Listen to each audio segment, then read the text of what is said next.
Good morning friends, कैसे आप सब। मैं पूजा कर चुकी हूँ और अभी हम किचन की तरफ चलेंगे। किचन में आज हम बनाएंगे काले चने की सब्जी वाली मिस्सी रोटी। रात को मैंने डिनर में काले चने की सब्जी बनाई थी तो वो थोड़ी सी बच गई थी और अभी हम उसकी मिस्सी पराठे बनाएंगे जो हम शनाया को लंच बॉक्स में देंगे। सब्जी और हम बनाएंगे इसके पराठे। A few moments later. Gym चले।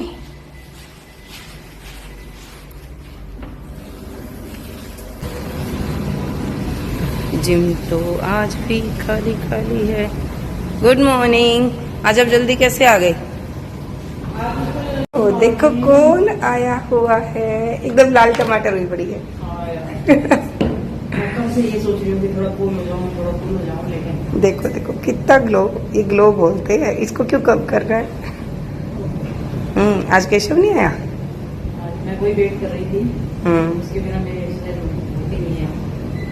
रनिंग हो गई है मेरा भी आज लेग डे है, बोल के गया था। फिर मैंने उसकी केशव की वेट में मैंने मेरी 5 किलोमीटर रनिंग आज कंप्लीट कर ली। यहीं पे की। ग्रेट।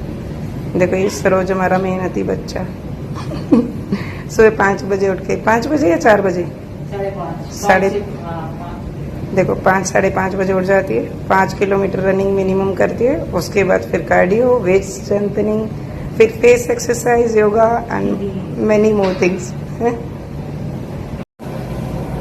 आज जिम में केशव नहीं आया और हम सब केशव को मिस कर रहे हैं। लेग्स करनी है। लेग्स देखो अपने आप से क्या करते हैं। वो होता है तो थोड़ा अच्छे से गाइड कर देता है, अच्छे से बता देता है। वो नहीं है तो मन भी नहीं कर रहा करने का। चलिए आज लेग्स की एक्सरसाइज में सबसे पहले करेंगे हम body weight squat. Body weight squats आपके हैमस्ट्रिंग को, ग्लूट्स को और काफ्स को टारगेट करता है। ये उन मसल को स्ट्रेंथ देता है जो हमारी डेली मूवमेंट के लिए, जैसे वॉकिंग, जंपिंग और स्टेयर्स क्लाइंबिंग के लिए ज़रूरी रहती हैं।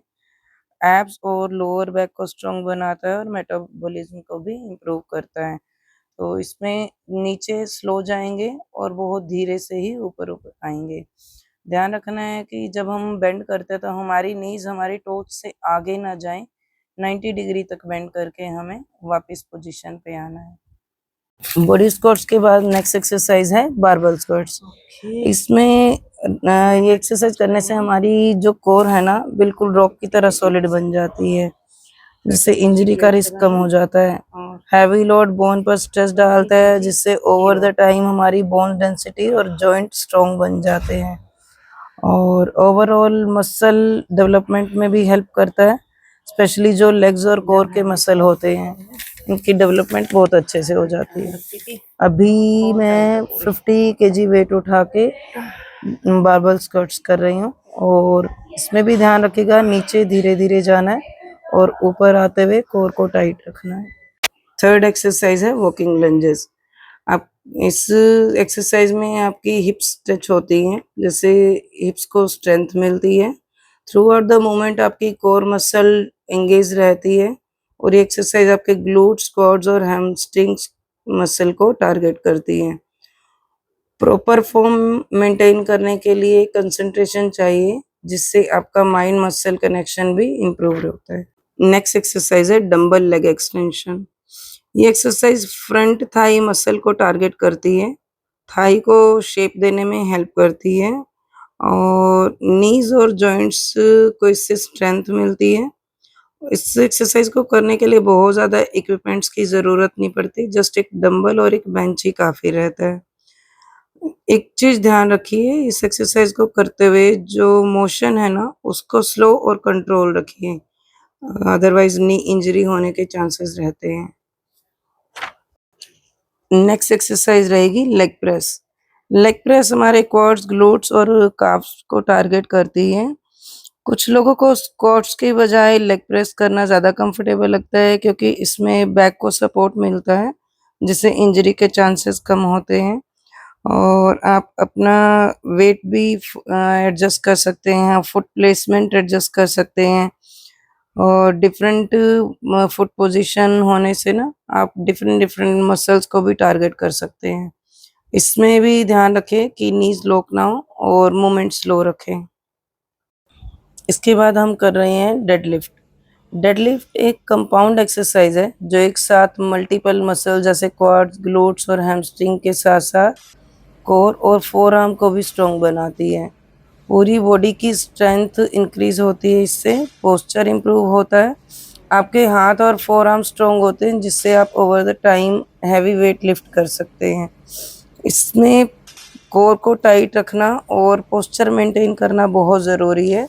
और अगर आप हैवी वेट उठा रहे हैं तो बेल्ट का यूज़ करें, अदरवाइज लोअर बैक के इंजरी के चांसेस बहुत ज़्यादा रहते हैं।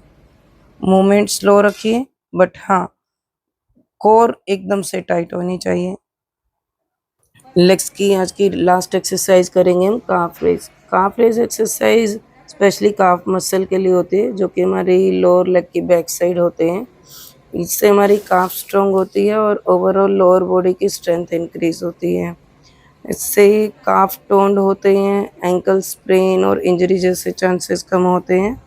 अच्छा, काफ करने से ना ब्लड सर्कुलेशन इंक्रीज होता है जिससे लेग क्रैम्प, स्वेलिंग और वेरिकोज वेन जैसी प्रॉब्लम नहीं हो पाती। और अगर किसी को है तो वो ठीक होती है। मेरी खुद की वेरिकोज वेन्स ख़त्म हो गई हैं। ओके, तो आज का वर्कआउट कंप्लीट। आज लेग्स हमने केशव के बिना की और काफ़ी सारा कुछ किया। अभी घर चलते हैं। ओके, ये ऑन डिमांड आज पाव भाजी बनने वाली है। शनाया बहुत टाइम से बोल रही थी कि पाव भाजी खिलाओ, टाइम ही नहीं मिल पा रहा था क्योंकि इसमें ही हो रहा था कि सब्जी काटने में बहुत टाइम लगता है। अभी इसमें मैं एक बैंगन डालने वाली, ये 2 बैंगन भरते के लिए रखे जाएंगे। मैंने सब्जी सारी एक साथ धो दी। सीताफल जाएगा, घिया है, आलू है, कैप्सिकम है और मटर डालेंगे, पनीर डलेगा, वो सब अलग से रखा हुआ है। और बाकी तो तड़का जो लगेगा वो आप सबको पता ही होगा क्या प्रोसीजर रहता है। ये देखो, जो गोभी भाजी में डली थी उसके डंठल छील के तैयार कर लिए आटे में गूंदने के लिए। जब भी रोटी बनेगी आटे में इसको गूंद के और बच्चों को खिलाई जाएंगे। मौसम खराब हो रखा है, बहुत तेज आंधी आई है। क्लाइंट आ रहे हैं विजिट के लिए, जाना तो पड़ेगा। दिखते हैं, आंखों में पूरी मिट्टी आ जा रही है।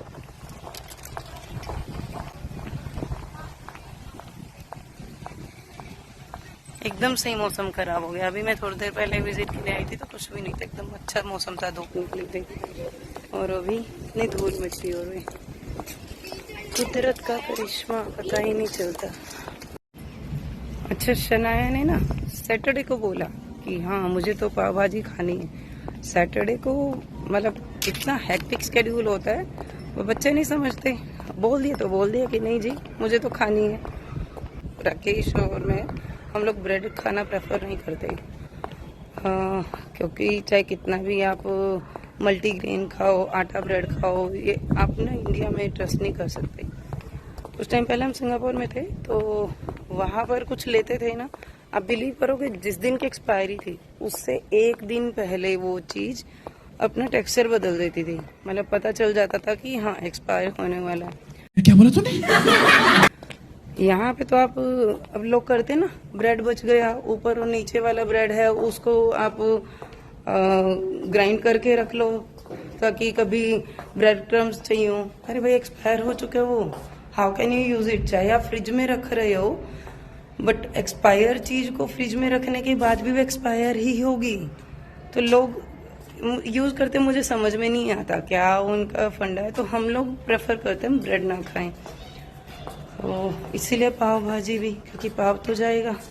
अब ठीक है बच्चे भाजी भी खाते हैं बट पाव तो हेल्दी नहीं है ना, तो इसलिए कोशिश करते हैं मैं कम से कम ये चीज़ें खिलाऊं।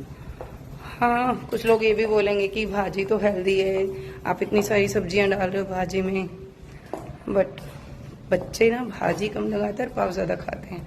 तो तो इसलिए अवॉइड करते। अच्छा, सैटरडे को ना मैंने लेग्स का वर्कआउट किया। मोस्टली प्रेफर करती हूँ क्योंकि सैटरडे को क्या होता है कि काफ़ी वॉक हो जाती है, तो लेग्स का वर्कआउट करके ना आप जितना वॉक करोगे आपको पेन कम होता है। तो मैं प्रेफर करती हूँ, सैटरडे संडे विजिट्स होती हैं काफ़ी, तो वेंसडे और सैटरडे ये 2 दिन हैं जब मैं लेग्स का वर्कआउट प्रेफर करती हूँ। तो एक तो लेग डे की आज, उसके बाद इतना हेक्टिक शेड्यूल, उसके बाद डिमांड, जी मुझे आज पाव भाजी खानी है। ठीक है, चलो माँ हूँ, फर्ज निभाना पड़ेगा, बच्चे करे ना करे हमें तो करना ही पड़ता है। तो बनाते हैं आज पाव भाजी, खिलाऊंगी आपको भी, tasty tasty yummy yummy tempting सी।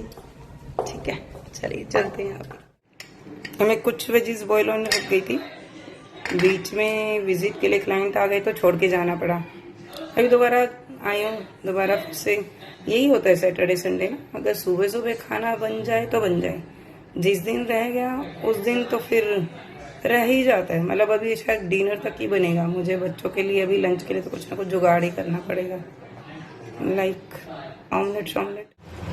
अभी लहसुन के बाद मैंने प्याज और फिर थोड़ी देर में टमाटर डाल दिया था, और अभी मटर डाले हैं क्योंकि जब तक टमाटर पकेगा साइड बाय साइड मटर भी पक जाएंगे। अलग से बॉईल नहीं किए क्योंकि वो बॉईल किए हुए का ना टेस्ट कुछ अच्छा नहीं आता। ये देखिए सब्जियां बॉईल हो रही हैं, हो गई हैं एक्चुअली, और अब इनको हम अच्छे से मैश कर लेते हैं। ये देखिए सब्जियां मैश हो गई हैं अभी, और इधर तड़का भी रेडी हो गया है। अभी हम इसमें स्पाइसेस डालेंगे, मसाले डालेंगे पाव भाजी वाले। आज मैं बीटरूट डालना भूल गई, बीटरूट लेके भी आई थी कलर के लिए लेकिन डालना भूल गई। अभी हम इसमें कलर के लिए कश्मीरी मिर्च डालेंगे। फूड कलर मैं अवॉइड करती हूँ, रखा रहता घर पे बट अवॉइड करती हूँ। ये देखिए भाजी का कलर देखिए, और ये नेचुरल कलर है, कोई फिल्टर नहीं लगाया हुआ, एंड ना ही कोई फूड कलर डाला हुआ। अभी इसमें बस हम नींबू डालेंगे और थोड़ा सा सहजन के पत्ते, क्योंकि धनिया भी है बट सहजन के पत्ते डालेंगे, क्योंकि अगर पता भी लग गया ना बच्चों को कि इसमें सहजन के पत्ते हैं तो भी भाजी तो छोड़ेंगे नहीं, भाजी तो खाई जाएंगे। तो बेटर है ना कि उनको खिला दिया जाए कुछ अच्छा सा, हेल्दी सा, न्यूट्रिशियस सा। ओके, अब इसमें हम थोड़ा सा नींबू का रस डालेंगे। और एक शायद सबके मन में डाउट आ रहा होगा कि मैंने भाजी में अभी तक बटर क्यों नहीं डाला।